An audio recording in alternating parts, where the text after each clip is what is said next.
তো বন্ধুরা আমরা এখন 300 ফিটে, এই দেখো 300 ফিটের কত সুন্দর, সামনে সূর্য এত সুন্দর দেখা যাচ্ছে। 300 ফিটের কিন্তু অবস্থা খুব খারাপ, যে পারে যেভাবে পারে ওইভাবেই মনে করেন যে চলতেছে।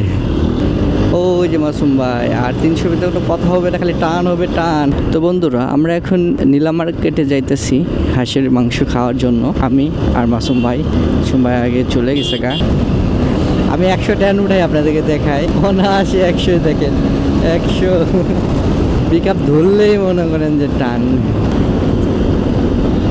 কত সুন্দর রাস্তা দেখেন রাস্তার পাশে কত সুন্দর সুন্দর লাইট দিছে, আর কত মানুষ দেখেন কত মানুষ এখানে সবাই ঘুরতে আসে।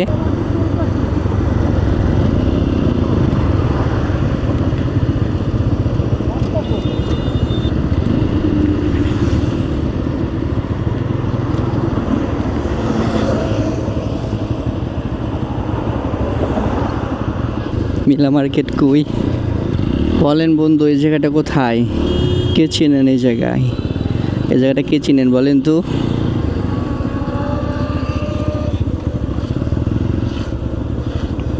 অনেক কল্পনার পরে নীলা মার্কেটে আয় পড়ছি।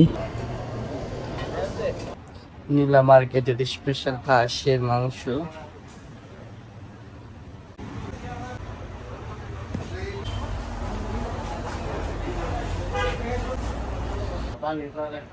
এই যে পূর্বাচলের বিখ্যাত হাঁসের মাংস, মাহমুদি খাইয়ে গেছিল এই দুজন থেকে, সেটার জন্য আমি পূর্বাচলের বিখ্যাত হাঁসের মাংস খাওয়ার জন্য আসলাম আজকে। দেখো মানে কালারটা অস্থির কালার।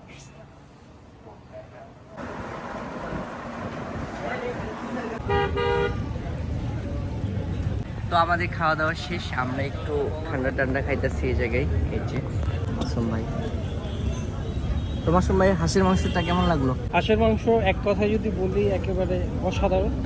পুরো গ্রামে, আমি যখন গ্রামে ছিলাম তখন গ্রামে হাঁসের মাংস খেতাম, প্রচুর গ্রামে হাঁসের মাংস খাওয়া যেত।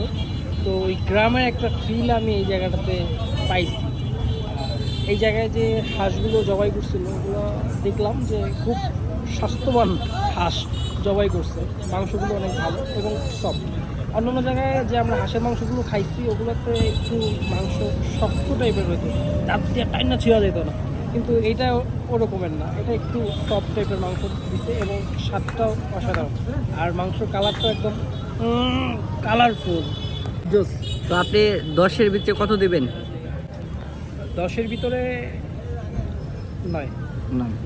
ঠিক আছে, আমি 10-এর ভিতরে 8 দিব, কারণ আমার কাছে এটার লবণ একটু কম হয়েছে, আর এটার যেই ইটা খাইলাম আমি, নিচের অংশটা আরেকটু মনে হয় ভালো ক্লিন হওয়া উচিত ছিল।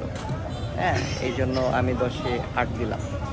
তো ঠিক আছে, এই যে বললো এই যে রেস্টুরেন্ট।